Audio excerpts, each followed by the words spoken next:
તમે જોઈ રહ્યા છો ધાનેરાથી મારો અવાજ। ધાનેરામાં પુત્રવધુએ દાદા સસરા સહિત સોની પરિવાર સામે છેડતીની પોલીસ ફરિયાદ નોંધાવી। રાજસ્થાનના ઝાલોર જિલ્લાના સરતમાં રહેતી યુવતીની સગાઈ ધાનેરાના ચંદ્રકાંત સોનીના પુત્ર સાથે થઈ હતી। ત્યારબાદ ચંદ્રકાંત સોનીએ પોલીસનો સહારો લઈને લગ્ન કરવા માટે દબાણ કરતા યુવતીના પરિવાર લગ્ન માટે તૈયાર થયો હતો। લગ્ન ગ્રંથિથી જોડાનાર યુવક નાબાલિગ હોવાની જાણ તંત્રને થઈ, જેથી યુવતીના પરિવારજનોએ લગ્ન કરવાનો ઇનકાર કર્યો હતો। હવે યુવતીએ એવો આક્ષેપ લગાવ્યો છે કે युवकना परिवारजनों बळजबरीपूर्वक लग्नનું आयोजन કર્યું હતું।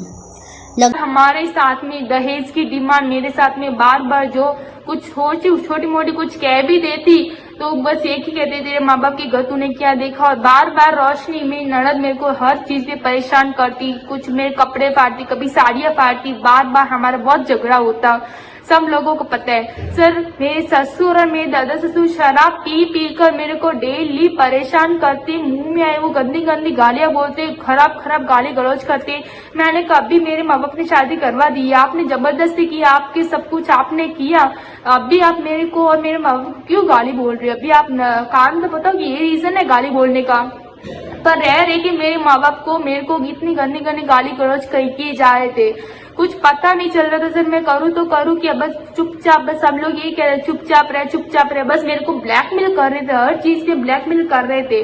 सर मेरा वहाँ पे शारीरिक शोषण तक भी हो रहा था। मैंने एक दिन क्या कहा, जो राज है उनको मैंने कहा कि देखो आपके दादा पापा इस तरह से मेरे साथ हरकत कर रहे हैं। मैंने आंखों देखी उनको प्रूफ बताया। मैंने सोचा मेरी बात पे ऐसे विश्वास नहीं करेंगे, इसलिए मैंने उनको आंखों देखी प्रूफ बताया। आप आओ नीचे, मैं विक्स लगाती। मेरे को रात को 2 बजे, मेरे को 3 बजे कॉल करके ऊपर से नीचे, एक्चुअली 3 माल का बंगला था ना, मैं 3rd फ्लोर पे रहती थी, वहां से ऊपर से मेरे को कॉल करके नीचे बुलाते, कहते कि विक्स लगाने आ। रात को 3 बजे, 12 बजे, 1 बजे मेरे को कॉल करके कभी पैर दबाने बुलाते, कभी विक्स लगाने बुलाते। इस बहाने मेरे को रॉन्ग टच करते, मेरे को रॉन्ग किस करते। तो क्या मैं समझते नहीं हूँ कि आप मेरे को किस तरह से टच कर रहे हो, क्या कहना चाहती? मेरे को राज को ये सब बताया, राज को कहा कि आप साइड में खड़े रहो और ये सब क्या करे देखो। तो राज फिर बाद में देख के ऊपर चले गए। राज ने मेरे को क्या जवाब दिया कि मेरे दादा है, मैं क्या कर सकता हूँ, जो भी है तू सहन कर, तू शांति रख। पर मैं कितनी शांति रखूँ?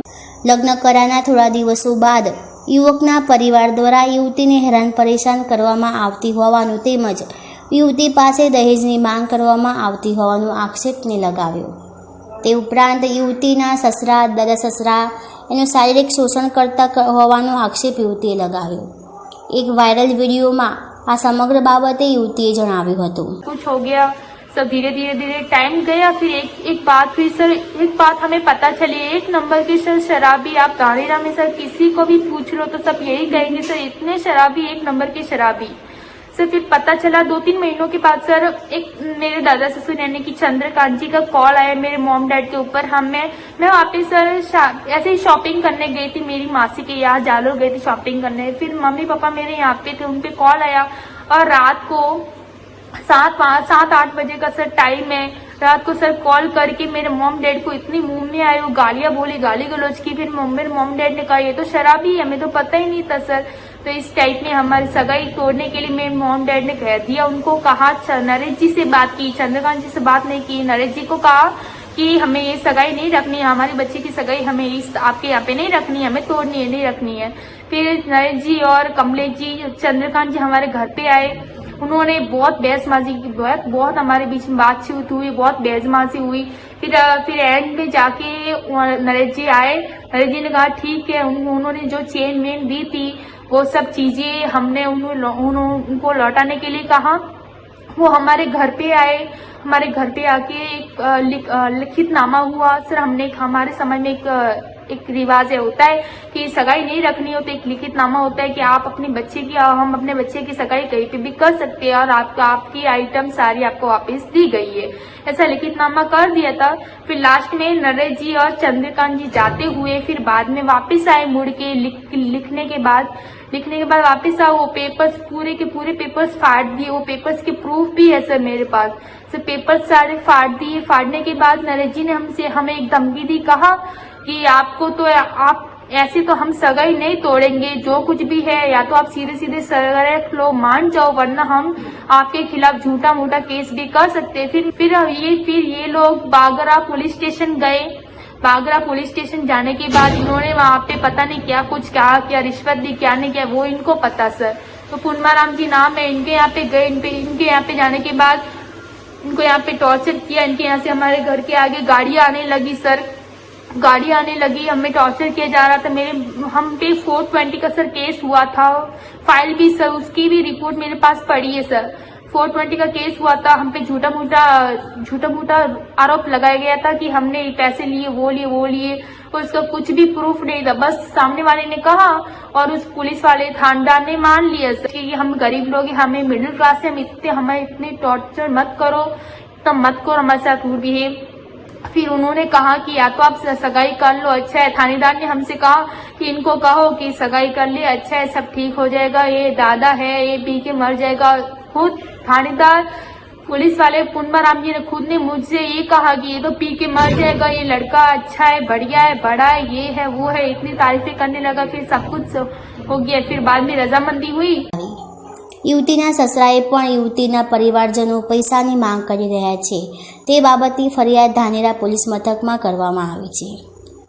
યુવતીએ બનાસકાંઠા જિલ્લા પોલીસ અધિક્ષકનો સહારો લઈને ન્યાયની માંગ કરે છે। હવે જોવાનું એ છે કે પોલીસ તપાસમાં શું બહાર આવે છે। બંને પક્ષમાંથી કોણ સાચું તે સમય બતાવશે। फिर बाद में सर धीरे धीरे टाइम जाता गया। फिर बाद में हमारे शादी की बात हुई, 10 दिसंबर को शादी की बात चलने लगी। फिर उस टाइम उससे पहले मेरे मॉम डैड धानेरा गए थे सर। एक्चुअली मेरे मॉम डैड ने बात करने के लिए गए थे कि यहाँ पे तो हमारे गांव में तो सर एक्चुअली कुछ फैसिलिटी है नहीं, तो वहाँ पे धानेरा में शादी करने की प्लानिंग की सर।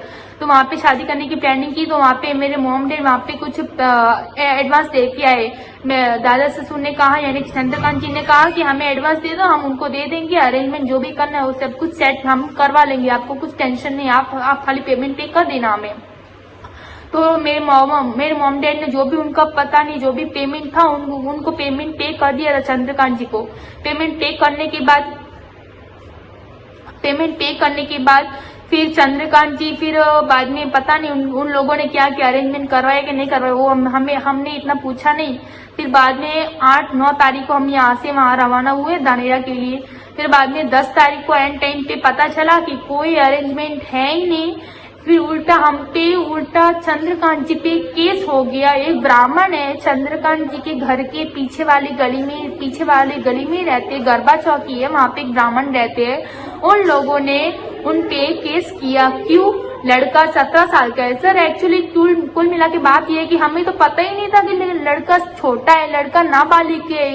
धोखाधड़ी हुई हमारे साथ, फ्रॉड हुआ, लड़का नाबालिग है। पहले हमें कहा गया, सब तीनों भाइयों ने मिलकर कहा कि लड़का बड़ा है। एंड टाइम पे ब्राह्मण को पता चला लड़का छोटा है, केस कर दिया, केस किया, दुश्मनी होगी, केस किया। केस करने के बाद हमें पता चला लड़का छोटा है। मेरे माँ बाप ने मुकर गए, मेरे माँ बाप ने मना कर दिया था कि हमें शादी नहीं करनी है।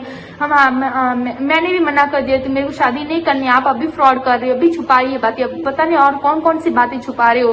इस हिसाब से मना कर दिया था। पर इन्होंने, इलाका इनका था, धानेरा इनका था, सब लोग इनके बहुत सारे लोग, हम इतने लोग, हमारा कुछ चल नहीं रहा था। मेरे माँ बाप को फोर्सली इमोशनल ड्रामा करके ब्लैकमेल की, वहाँ पे साइड में बिठा दिया, ब्लैकमेल किया मेरे माँ बाप को, वहाँ पे बेचारों को बिठा दिया। और मेरे को जबरदस्ती मेरे वहाँ पे एक सुनसान इलाके में जाके, क्योंकि चूंकि वहाँ पे जो है हॉल, वहाँ पे तो शादी हो नहीं सकती थी टेंट के अंदर, तो एक अलग से एक रोड जाता है धानेरा में, हाईवे रोड के ऊपर लेफ्ट टर्न में एक जाती है गली, वहाँ पे एक छोटा सा गाँव है। रात को मुहूर्त भी निकल चुका था। मुहूर्त के बाद एक छोटा सा घर आता है, उस घर में एक पंडित है, वो एक मंत्र बोल रहे, इतनी जल्दबाजी से शादी हो रही है, वो